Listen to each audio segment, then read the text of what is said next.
मुंबई, वो शहर जहां लोग आँखों में सपने बसाया करते हैं।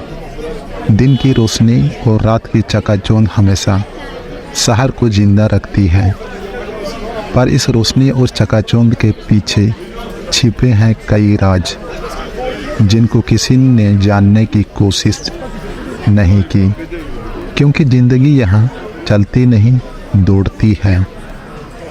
शायद यही कारण था कि उन लोगों ने उनकी ज़िंदगी में हो रही अजीबोगरीब घटनाओं के पीछे का राज जानने की कोशिश ही नहीं की। आज की ये कहानी प्रकाश, उसकी गर्लफ्रेंड नंदिनी और भास्कर के साथ हुई घटनाओं पर आधारित है। ये तीनों एक साथ बोरीवली के 2 BHK फ्लैट में रहते थे, जहां शिफ्ट हुए उन्हें सिर्फ 3 महीने ही हुए थे। ये तीनों एक साथ एक ही कॉल सेंटर में काम भी करते थे। जिंदगी का हर लम्हा एक साथ बिताते। इन तीनों की लाइफ परफेक्ट थी, सिवाय एक चीज के। हर दिन सुबह जब 3 बजे कॉल सेंटर की ड्यूटी के लिए उठते, तो घर के बाथरूम, किचन या डाइनिंग हॉल की लाइट को ऑन पाते।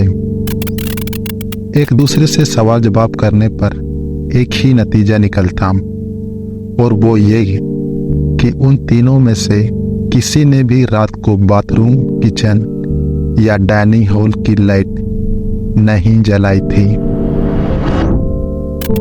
इस अजीब घटना की शुरुआत आज से 3 महीने पहले हुई थी, जब उन्होंने इस घर को अपना घर बनाया था। इन तीनों ने इस बात को किसी के साथ भी डिस्कस नहीं किया, क्योंकि उन्हें हमेशा यह डर सताता था कि शायद उनके दोस्त उनका मजाक उड़ाना शुरू कर दें। इस कहानी की अभी तक की बातें मुझे बहुत नॉर्मल लगी, क्योंकि मैंने खुद ने अपने घर में टीवी को 3-4 बार खुद ब खुद स्टार्ट होते देखा है, या टीवी जैसे कोई अजीब आवाज आ रही हो। क्या आपको भी कभी ऐसा लगा है?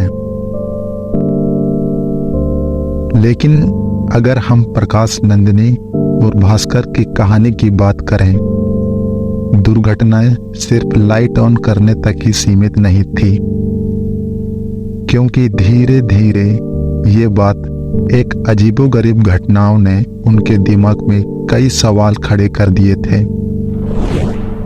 हर सुबह 3 बजे जब वह कॉल सेंटर की ड्यूटी के लिए उठते, तो बाथरूम, किचन या डाइनिंग हॉल की लाइट स्विच ऑन पाते।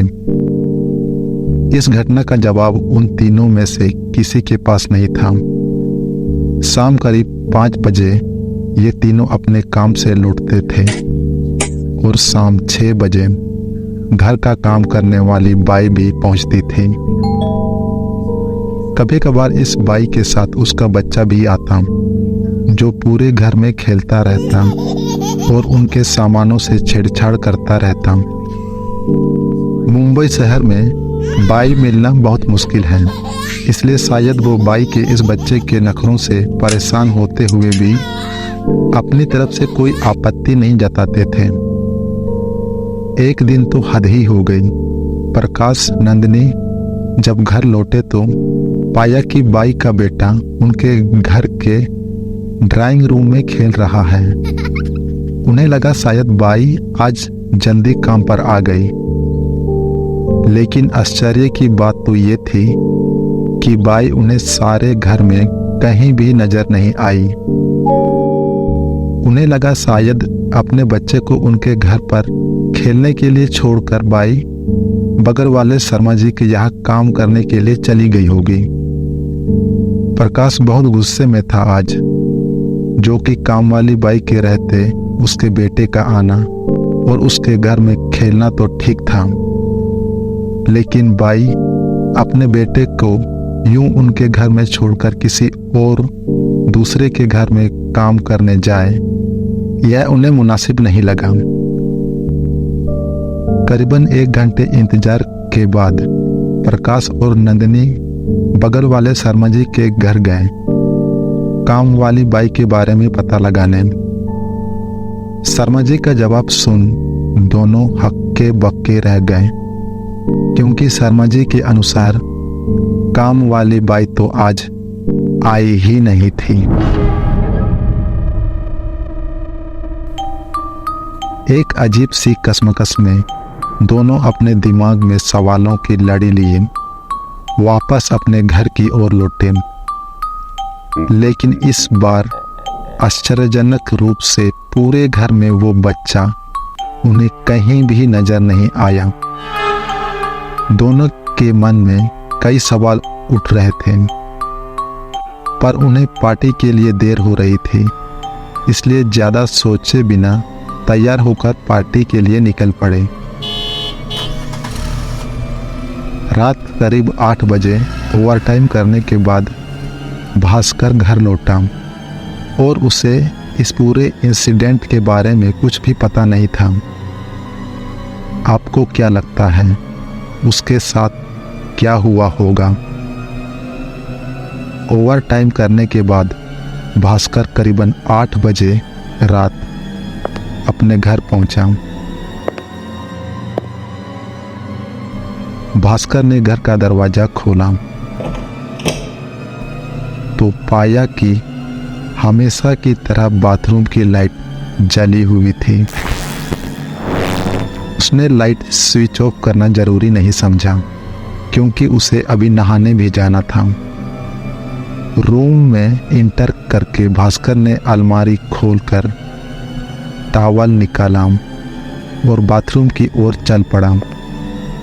भास्कर ने जैसे ही बाथरूम का दरवाजा खोला, उसके पैरों तले जैसे जमीन खिसक चुकी थी। बाथरूम के फर्श और दीवारों पर सिर्फ खून ही खून के धब्बे थे। डरे हुए भास्कर ने तुरंत बाथरूम का दरवाजा बंद करा और डर के मारे मेन रोड की ओर भागा। अचानक उसके भागते हुए कदम एक आवाज को सुनकर रुक गए।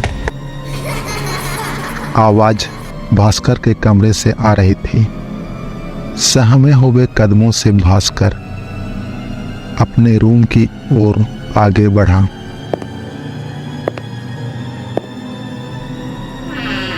और रूम का दरवाजा देख उसे अपनी आंखों पर विश्वास नहीं हो रहा था। भास्कर ने देखा कि उनके बाई का बच्चा उसके बिस्तर पर अपने घुटनों में मुंह को छिपाए बैठा था। भास्कर ने उससे पूछा कि तुम यहाँ क्या कर रहे हो? अभी तो तुम यहाँ नहीं थे। यह सवाल सुन उस बच्चे ने धीरे से अपने घुटनों से मुंह को उठाया। वो तुरंत दौड़ता हुआ उस घर से बाहर की ओर भागा। डरे हुए भास्कर ने फोन कॉल कर तुरंत ये बात बताई। नंदिनी और प्रकाश पार्टी को छोड़कर घर चले आए और तीनों ने बहुत साहस करके उस घर के अंदर जाने की हिम्मत की। भास्कर, प्रकाश और नंदिनी ने जैसे ही घर का दरवाजा खोला तो हमेशा की तरह वहां पर कुछ भी नहीं था। रात करीब 10:30 बजे तीनों ऐसी सोच में डूबे थे कि क्या आज की रात इस घर में रहना उनके लिए ठीक होगा। इस बीच प्रकाश ने मकान मालिक को फोन लगाया और उसके दोस्त भास्कर के साथ बीती सारी घटना बताई।